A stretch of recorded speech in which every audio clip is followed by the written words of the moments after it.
Daanan muna natin itong susunod nating topic. Go! Kay Cayetano pa din ito. Kay Cayetano naman at saka kay Senador Panfilo Lacson. Yeah. Yung umiinit na bangayan nila. Pero sa side daw, di umano ni Cayetano ay humihirit na ng ceasefire. Oo. No? Humihingi na ng ceasefire itong kay Cayetano. Yun ay base po sa ipinost ni Senador Lacson na humihirit, pabulong nga lang. Ayaw siguro malaman ng mamamayang Pilipino. Diba? Talaga ibubunyag siya talaga eh. Oo. Lahat. Pati nga daw, ang narinig natin, pati daw kabaklaan, ibubunyag na eh. Uy, Lahat kayo naman nagpabalbas na nga si Cayetano eh. Para Buti. medyo mabawasan yung tumatawag sa kanyang Petra eh. Oo. Boss Mark, sabi ni Senator Ping kanina, mamatay man ako, hindi ako korap. Sabi ni Senator Ping, talagang galit na galit eh. Galit na galit siya, talagang may hugot siya, may pinaggagalingan talaga yung galit niya eh. Kasi paano hindi ba naman nakakagalit, Boss Mark? Ikaw ba naman, wala ka namang ginagawa doon. Si Senator Ping, nagtatrabaho lang, walang insertion, walang pork barrel. Tapos babanatan ka, tuta ng Malacanang. Sino ba talaga naging tuta noon, Alan Peter Cayetano? Sino ba naging tuta ni Duterte? Ikaw ang naging tuta ni Duterte. Susumbong para kang batang inaagawan ng candy, sumbong ka ng sumbong kay Duterte. Di ba? Totoo, oo. At saka binanata niya si Lacson na may pahaging siya na yung salin ni Lacson dumoble. Kasi pag narinig ng mamamayang Pilipino yun, pag narinig ng mga Pilipino yun, lalo na yung mga tipong pang-headline lang yung marinig, tas iwan na. Ang iisipin na, magnanakaw din pala ito. Oo, red flag kagad sa kanila eh. Diba? Kaso, sabi ni Senador Lacson, hindi lang dumoble, umapat na doble. Oo. Dahil nga doon sa mga negosyo niya. Ngayon, pati pala doon sa impeachment, binabanatan ni Cayetano. Alam mo, naniniwala ako kay Senador Lacson na talagang humihingi ng ceasefire itong si Cayetano. No, kaya lang dahil hindi napagbigyan at hindi siya pinatawad dahil nga si Senador Lacson talagang kapag kami mga nakitang mga korupsyon yan, hindi niyan titigilan. No, nakita mo yung post, ceasefire my foot, sabi ni Senador Lacson. Ceasefire my foot. So ngayon, ang ibig sabihin para sa akin nun is hindi tinatanggap yung ceasefire na na gusto ng Cayetano side. Bumanat na ng bumanat. Ayaw mo pala. Sige, tuloy na natin to. No parang lebiste din. No choice na ako. No choice na eh. Sige, labanan ko na to. Kasi hindi ka naman titigil. Sabi dito sa news, Cayetano tinawag na Marites, no? Senator Judge Troll, si Lacson.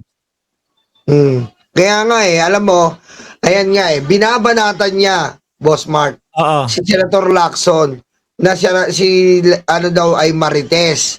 Si Senator Lacson daw ay Judge Troll. Sino ba ang nakakahiya ngayon, Boss Mark, diyan sa impeachment, di ba? Babasahin mo ba? Basahin mo muna. Hindi. Sabi dito, binansagan ni Senate Minority Leader Alan Peter Cayetano na Marites at Senador Judge Troll, no? At si Senator Panfilo Ping Lacson matapos ihayag ang huli na mas lumawak pa ang kanilang investigasyon sa di umano'y maanumalyang infrastructure project sa Taguig kung saan isinama na ang illegal na reclamation sa Laguna Lake. Ayan daw. Grabe, no?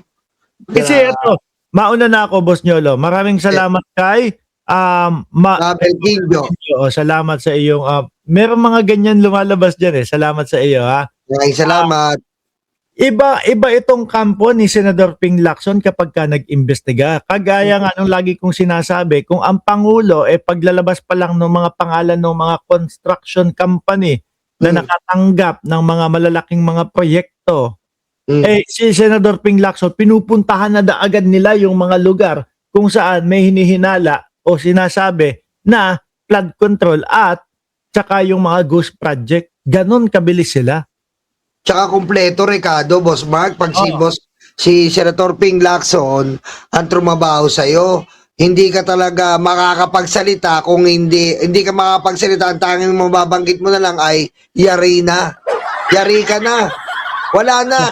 Biro mo, ito nga kay Cayetano, pag pag-imbestiga niya, diretso sa ombudsman. Ngayon, ngawa na ngawa si Cayetano. Oh, Tapos, paano ba naman hindi ka ngangawa? Yung kaldero, hayop na patong ang patong mo. 'Di ba? Yung kaldero, tingin mo, Boss Yolo, nasa magkano yung kaldero na yun? Dapat, yung tamang presyo. tamang presyo. Siguro, yung gano'n lang yung kaldero Oo. Mahal na nga sa ano yun, 3 million mahal na eh. Mahal na sa 3 million. Ako naman sabi ko siguro mga 5 million. Tama mo, hindi na. Putik, Boss Mark, yung tinatakip namin sa bubong namin gawa na gano'n, yung gilid. Oh, Yung, ano ba tawag doon na yero, yung makinis na yero. liso. Liso, gawa sa liso. Tapos tubular lang. Putik, pinakita ko nga yan, Boss Mark. Yung may nag-picture doon na malapitan. Grabe, tubular lang ang ginamit. Bakante pa yung loob, ano? Bakante pa. Putik. Tuloy ko ito, lalo na may illegal reclamation pa na nakita sila doon sa Taguig, doon sa may Laguna Lake. Maaring itinanggi ni Cayetano ang alegasyon ni Lacson na sinasabing isa lang itong hearsay. Sabi-sabi, hindi totoo po yung mga marites na nagkakalat na may reclamation daw dyan na private. Yan po ay gobyerno, lahat yan, at yan po ay ginawang series of park, no? Mga parks daw. Saan ba yun? Nadadaan kasi ako dyan eh. Ano Hindi, yan, pero bandang Taytay pa lang yung hindi. Mukhang alam ko ito. Ito yung sa may C6. C6. May mga bandang dulo, bandang papasok talaga ng Taguig. O baka may parking kasi dyan may park dyan And ano na rin yan, parang gimmickan. May gimmickan na dyan no, umabot talaga yung Taguig doon Anong oo. tawag doon? Parang bikutan na yun bikutan, doon ka papasok sa bikutan. Ayan ito yung sinabi ni mismo ni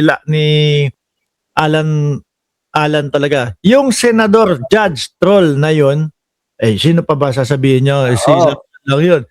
Ay tinotroll ako halos araw-araw pero panay marites at panay inconclusive. Ika nga. Sandali kasi si Senator Ping Lacson kapag ka nag-post yan, isa lang. Tapos tungkol talaga kay Peter Cayetano. Tapos kapag pagka tapos niyang i-post yun, magre-reply naman ng 4 na beses, 5 beses si Cayetano. Kaya diba? Sabi ko nga, daig pa tayong mga vlogger, 1, 2 beses na naka-live, may oras sa araw. Si Cayetano, 4 yata Grabe mag-content si Cayetano, hindi ko kaya yun. Hindi ko kaya yun. Nakakadaldal ka ng daldal, pagtapos ng isang live, pahinga ng konti, live na naman, putik, tapos nakaganon lang. Tapos yung leeg mo, ang hirap nun, yung leeg niya nakaganon lang, diretso lang, hirap nun, parang giraffe. Baka kaya napapalive ulit, may nakalimutang sabihin doon sa unang live. May nakalimutan sabihin. Pag ganyan ka, pag aligaga ka, tapos posibleng mga plunder, etc. ang maikakaso sa iyo, hindi mo pa lalabasin yun. Sandali lang, may nakalimutan ako doon. Hindi, Boss Mark, alam mo, hindi ko alam, yung kapal na mukha ni Cayetano, talagang lantaran Biro mo na, dito pa lang sa impeachment na to, nakitaan ng taong bayan, no? Biro mo yung mga banat niya doon, sobrang kabobohan. Hindi pa naman pinapatay si BBM hindi pa naman pinatay ni BBM, hindi pa naman pinatay ni Sara si BBM. So wala lang. Kita mo yun. Ako lang ba yung nakakaramdam na hindi mo ramdam sa kanya yung pagiging Senate judge? Ramdam mo sa kanya yung nandoon siya sa Defense Council? Totoo. Nasa Defense Council talaga. Nasa Defense Council. Sandali. Maisingit ko lang to, Boss Nyolo. Sabi ni Luis Arandaza Quiano, totoo ba na mabubuwag ang ICC? No? Sabi ni Harry Roque, sabi ni Harry Barney. Ano masasabi mo dyan? Ma'am, Wag po kayo magpapaniwala sa fake news. Ang ICC po, hindi lang po yan USA or kahit wala na USA dyan, 100 plus or 20 countries ang nabubuo dyan. At yan po ay ginawa po para po sa pagkakaso sa mga makakapangyarihan tao na hindi naaabot ng lokal na batas. Kaya malabo pong mabuwag yan. Huwag po kayo magpapaniwala sa mga DDS at hindi, miski sa sarili po natin, huwag po nating hayaan mabuwag yan. Kasi po, miski ako sa sarili kong opinion, Boss Mark, katulad niyan, nakita mo si Duterte, binraso niya ang mga kababayan nating mahihirap, pinagpapatay nila, binraso niya ang justice system, di ba, pinagluluklok nila, wala ka nang malipitan eh. Hindi na po kailangan mawala yung ICC dahil yan na po ang last resort of justice ng isang ordinaryong katulad na tao na katulad natin. Di ba, Boss Mark? Oo, tsaka kahit si Trump pa ang mag-umpisa dyan, malabo yan. No, malabo yan. Hindi kakayanin mag-isa ni Trump yan. Sabi nga ni Boss Nyolo, 120 plus yung mga bansa na nagsasama-sama dyan at sumusuporta dyan. Hindi kakayanin ng isang US lang. Yan. At saka naman, Boss Mark, kaya naman si Trump ay openly gusto niyang isara dahil tignan mo ginawa niya sa Iran. Diba?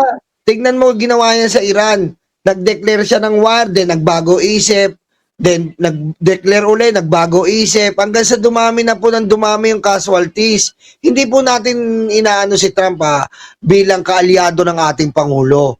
Regarding business, kilala po si Trump na napakahusay dahil businessman. Pero regarding po diyan sa issue ng Iran, ang dami pong casualties. Alam naman natin yon at yun ang kinakakaba niya regarding ICC, Boss Mark. Na makasuhan din siya. Oo. Oo. Na maging wanted din siya. Anyway,